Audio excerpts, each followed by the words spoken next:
Welcome into another Purple Insider Extra. This Purple Insider Extra brought to you by the Park Tavern in St. Louis Park. The Park Tavern will be open all day Thanksgiving and will have all the football games on all of their TVs. Last week, Matthew Coller, we talked about the reasons why the Cowboys were favored against the Vikings.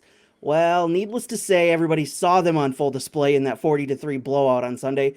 So how concerned should Vikings fans be about that loss? Yeah, I think that you do have to remember that you're 8-2. And when you look at the NFC North, the Minnesota Vikings are running away with the division. And on the whole, they are in a tremendous position to go down the stretch here, win games with a schedule that has some favorable opponents, go into the playoffs with a chance, just like everybody else, to match up against the best teams in the NFC. And it definitely has turned into this year who knows, right? Like when we get to the playoffs, who knows who's good? I mean, the Philadelphia Eagles barely escaped against a very bad Indianapolis team. So we've seen other teams in the NFC have some bad losses, have some surprising results.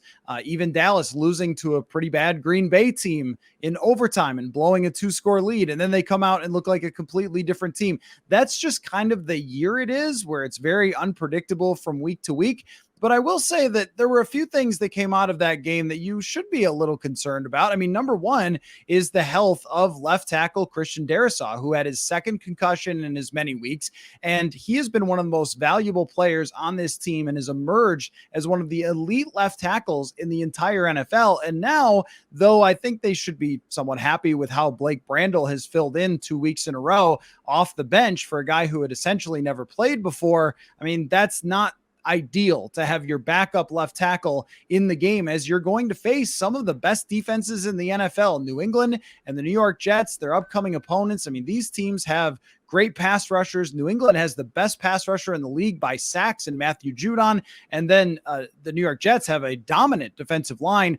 And the Vikings' weakness on the offensive line and how much they were impacted by Micah Parsons and the pressure and how much it just tore apart their entire game plan, that should be concerning, because the upcoming opponents have a lot of good players along the defensive line. And when that is your kryptonite and other teams can take advantage, well, you look at the rest of the NFC that's going to be in the playoffs. You have San Francisco. Dallas will likely be there. Philadelphia will likely be there. Very, very likely be there. And if you have to go through those teams and they have these great defensive lines, the Vikings need to find an answer. And I thought it was very interesting today that Justin Jefferson said, it's just things that we need to adjust on, just throughout the game. If things are not working out the way we plan, then we need to find a way to adjust and go towards something that will work better for us.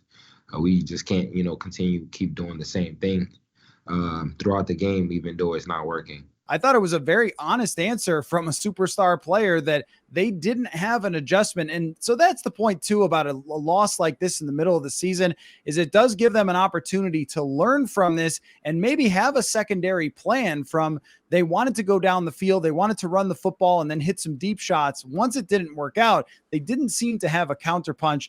The other thing too, on the defensive side, I think we see how paper thin this thing can be against good teams, where they were missing Dalvin Tomlinson, they're missing 2 cornerbacks, and then the rookie Andrew Booth Jr. forced to play. And Dallas took advantage, as good teams will, when you have your backup players in the game. So I think what we saw is just how important health is going down the stretch to this Vikings team and how fragile it can be. But also, it is a strange league, and any team can have the best win and maybe in years against the Buffalo Bills, and then the worst loss. So I think the truth is probably in the middle with this team, but some of their weaknesses were exposed in that game, and they're going to have to find answers, as they have 2 winning teams that they're going to play coming up at US Bank Stadium. That's been another Purple Insider Extra for Bring Me the Sports.